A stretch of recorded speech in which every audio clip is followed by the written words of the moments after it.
This channel does not promote any violent, harmful, or illegal activities. All content provided by this channel is meant for an educational purpose only. উৎসবের চতুর্থী অনশনের তৃতীয়া কলকাতার বিস্তীর্ণ অংশ যখন উৎসব মুখর তখন মহানগরের প্রাণকেন্দ্রে নির্জলা দিন কাটাচ্ছেন সাতজন জুনিয়র চিকিৎসক। ধর্মতলার অনশন আন্দোলনে সামিল আরজিকর মেডিকেল কলেজের প্রতিনিধিও। অনশন শুরু করলেন আন্দোলনের অন্যতম মুখ অনিকেত মাহাতো। অনশনকারীর সংখ্যা 6 থেকে বেড়ে হয়েছে 7 জন। Fair and bright night and day cream ত্বক থাকবে ব্রাইট সারাদিন, পলিউশন ফ্রি, ঠিক যেন রাতের ফোঁটা সাদা ফুল। সারাদিন হ্যাপি ব্রাইট স্কিন। আমরা যে জায়গাটা বলে দিতে পেরেছি যে 9 তারিখের ঘটনায় প্রত্যক্ষ পরোক্ষভাবে এই 10 জনের যে তালিকা উঠে এসছে সেই তালিকাকে গভীরভাবে দেখার প্রয়োজন আছে।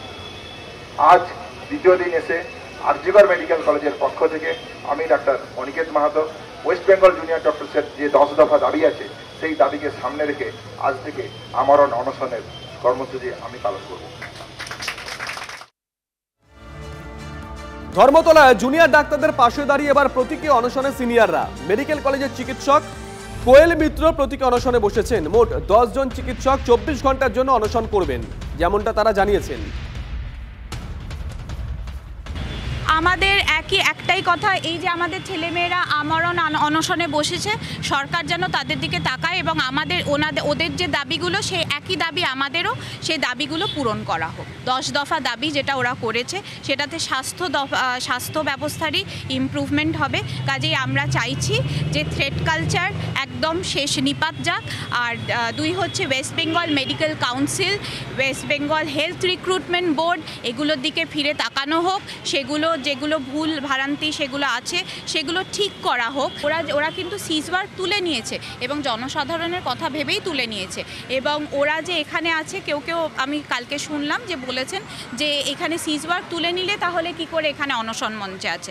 আপনারা হয়তো জানেন না যে সিজওয়ার্ক যেহেতু তুলে নিয়েছে সেই জন্যেই এখানে কিন্তু জুনিয়র স্টুডেন্টদের ভিড় কম, কারণ ওরা এখন ডিউটি করছে এবং ডিউটি করে তারপর আবার ফিরে আসবে। এদিকে পুলিশের কাছে বায়ো টয়লেটের জন্য আবেদন জানিয়েও মেলেনি কোনো উত্তর। বাধ্য হয়ে নিজেদের উদ্যোগেই বায়ো টয়লেটের ব্যবস্থা করলেন জুনিয়র চিকিৎসকরা। সোমবার ধর্মতলায় জুনিয়র ডাক্তারদের অনশন স্থলে নিয়ে আসা হয় 2টি বায়ো টয়লেট।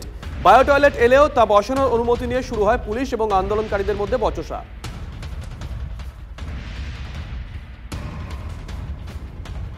পুলিশের কোনো ব্যবস্থা নয়, পুলিশ বরং এটা আনতে দিচ্ছিল না। আমরা 2 দিন ধরে চেষ্টা করছিলাম, এখনও ওনারা কিছুটা এটার অ্যাগেনস্টেই আছেন। ওনারা কি পদক্ষেপ নেন দেখার আছে, কিন্তু এইটা ছাড়া তো কোনোভাবে আন্দোলন সম্ভব ছিল না। যত সময় যাচ্ছে পরিস্থিতি ঘুরছে এবং ওরা প্রচণ্ড পরিমাণে দুর্বল, ওই অবধি পে অ্যান্ড ইউজে হেঁটে গিয়ে বাথরুম যাওয়া ওদের পক্ষে সম্ভব না। তো দেখা যাক, ওনারা এখনও বলছেন যে এইভাবে নামানো যায় না, এইভাবে করা যায় না। তো আসুক, কথা বলতে আসুন। আমরা যদি কথা বলতে আসে তাহলে সেক্ষেত্রে আমরা বলবো যে ব্যাপারটার আর্জেন্সিটা তো বুঝতে হবে। মানুষগুলো অনশনকারী, মানুষগুলো একটা বেসিক রাইট রয়েছে যে তাদের কাছাকাছির মধ্যে একটা জায়গায় ওরা বাথরুম করতে যায়। দেখা যাক, কথা বলুক, তারপর জানান।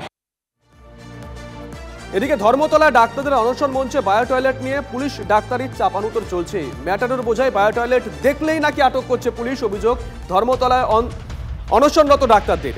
পুলিশি অনুমতি না মেলায় রোগীর পরিজনরা সাহায্যের হাত বাড়িয়েছেন ঠিকই, তবে তাতে বাদ সাজছে পুলিশ। অন্য সংস্থার থেকে বায়ো টয়লেট আনানোর ব্যবস্থা করলেও তা ধর্ণামঞ্চ পর্যন্ত এসে পৌঁছচ্ছে না। ধর্মতলায় বায়ো টয়লেট যাচ্ছে শুনলেই গাড়ি আটকে দিচ্ছে পুলিশ, বলছে নো এন্ট্রি। কলকাতা পুলিশের এই ব্যবহারে ক্ষুব্ধ জুনিয়র ডাক্তাররা, এমনটাই অভিযোগ করেছেন তারা। জুনিয়র ডাক্তারদের দাবি, শনিবার রাত থেকেই বায়ো টয়লেট বোঝাই গাড়ি আটকে রয়েছে পার্ক স্ট্রিট থানায়। গতকাল দিনভর ছোটাছুটি করেও তা উদ্ধার করতে পারেননি তারা। কলকাতা পুলিশের তরফ থেকে বারবার সেটাতে বাধা সৃষ্টি করা হয়েছে। আলাদা আলাদা জায়গায় আমাদের বায়ো টয়লেটের গাড়িটাকে আটকানো হয়েছে এবং ওই বায়ো টয়লেটটাকে এখানে বসাতে দেওয়া হয়নি। ইভেন কালকেও পার্ক স্ট্রিট থানায় আমাদের একটি গাড়ি এবং তার মধ্যে 3টে বায়ো টয়লেট ছিল, সেটা সিজ হয়েছে এবং সেই সিজার লিস্টে ওই গাড়ির মধ্যে আর কিছু রাখা নেই, খালি 3টে বায়ো টয়লেট রাখা আছে, লেখা আছে। এবং ভুয়োভাবে ওটাকে করা হয়েছে যে এটা কেন আমরা সিজ করেছি, কারণ ড্রাইভিং লাইসেন্স নেই আর গাড়ির ডকুমেন্টস নেই। এটা একদম ভুয়ো। গাড়ির মধ্যেই গাড়ির ডকুমেন্টস আছে আর ড্রাইভারের কাছে ড্রাইভিং লাইসেন্স আছে। পাকশি থানা থেকে বলছেন যে ট্রাফিক গার্ড, সাউথ ট্রাফিক গার্ডের ওখানে এক্সাইড মোড়ে যাওয়ার জন্য। তো সেখানে যখন আমরা বললাম যে তাহলে আপনারা আমাদেরকে বলুন যে কোথায় গেলে আমরা একটা সদুত্তর পাবো এবং এই জিনিসটা আমরা নিয়ে আসতে পারবো, সেখানে আলটিমেটলি সেখানে ওনারা ওসি তারপর বললেন যে না, এখন আপনি কোথাও গেলেই সেটা হবে না, আনফর্চুনেটলি একদিনের আগে, কারণ কালকে ডিসি ট্রাফিক আসবেন, তারপর যদি উনি এনওসি দেন তারপরে ওটা ছাড়তে পারবো। মানে আজকালকে খাট আনার সময় ঝামেলা হয়েছে, বাঁশ বোঁদার সময় ঝামেলা হয়েছে, আমরা যে তিরপল বাঁধার সময় দেখা গেছে যে ডাক্তাররা আমরা নিজেরা বাঁশ বয়ে এনে আজকে বসে তিরপল টাঙিয়েছি। এগুলো কি আমাদের কাজ? তারপরেও আমরা করেছি, সেখানেও পুলিশ আমাদের বাধা দিয়েছে এবং প্রত্যেকটা স্টেপে পুলিশ আমাদের এগেইনস্টে কাজ করে গেছে। তার এখানে দেখলাম বায়ো টয়লেট ঢুকতে দিচ্ছে না। এতটা অমানবিক হতে পারে? এখানে আমাদের এতগুলো ছেলে মেয়ে আছে, একটা টয়লেট ঢুকতে দিতে পারছে না। আমরা দেখলাম এখানে জুনিয়র ডাক্তারকে হাতে ধরে হিড়ির করে তার টেনে নিয়ে গেল। এই পুলিশের কথা প্লিজ বলবেন না।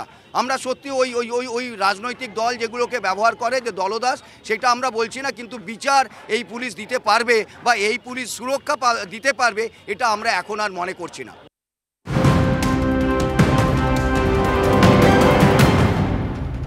4 মাসে দ্বিতীয়বার ভারত সফরে মালদ্বীপের প্রেসিডেন্ট নরেন্দ্র মোদী দ্রৌপদী মুর্মুর সঙ্গে বৈঠক করবেন মোহাম্মদ মুইজ্জু। দ্বিপাক্ষিক সম্পর্ক উন্নয়নেই মুইজ্জুর ভারত সফর, এমনটাই সূত্রের খবর। 4 মাসে দ্বিতীয়বার ভারত সফরে মালদ্বীপের প্রেসিডেন্ট নরেন্দ্র মোদী দ্রৌপদী মুর্মুর সঙ্গে বৈঠক করবেন মোহাম্মদ মুইজ্জু। দ্বিপাক্ষিক সম্পর্ক উন্নয়নেই মুইজ্জুর ভারত সফর বলে সূত্রের খবর। মুর্শিদাবাদের শামসেরগঞ্জে ফের ভাঙন, এবার উত্তর চাচন গ্রামে গভীর রাতে হাহাকার, গঙ্গায় তলিয়ে গেল জমি বাড়ি। ছবি দেখাচ্ছি আমরা, ছবিটা দেখুন, ভয়ঙ্কর ছবি। উৎসব ম্লান, খোলা আকাশের নিচে এখন এসে দাঁড়িয়েছে সর্বহারা পরিবার। ছবিটা একবার দেখুন, ভাঙনের ছবি শামসেরগঞ্জে। প্রতি বছর নিয়ম করেই এই ছবি নাকি দেখতে হয় সেখানকার বাসিন্দাদের। তাদের অভিযোগ প্রশাসনকে জানিয়ে কোনো স্থায়ী সমাধান হয়নি। গঙ্গা বিশালভাবে লোহরপুর এবং চাচণ্ড এলাকা বিশালভাবে তলিয়ে যাচ্ছে এবং 3টে বাড়ি সঙ্গে 5 মিনিটের মধ্যে সঙ্গেই গঙ্গার গর্ভে তলিয়ে গেল। এই রকম পরিস্থিতি। মালামাল কিছু টানতে পারেনি না, কয়েকটা বাড়ি কিছুই মালামাল কিছুই টানতে পারেনি, অনেক কিছু গঙ্গাতে ভেসে চলে যাচ্ছে। এদিকে প্রবল বৃষ্টিতে হুড়মুড়িয়ে ভেঙে পড়ল মাটির বাড়ি। পশ্চিম মেদিনীপুরের দাসপুর 1 নম্বর ব্লকে রসুলপুর গ্রামের ঘটনা। বাড়ি ভেঙে পড়লেও ঘটনায় হতাহতের কোনো খবর এখনো পর্যন্ত পাওয়া যায়নি। খোলা আকাশের নিচে ঠাঁই রফিকুল ইসলাম এবং তার পরিবারের। দ্রুত সমস্যার সমাধানের আশ্বাস স্থানীয় পঞ্চায়েত সদস্যের।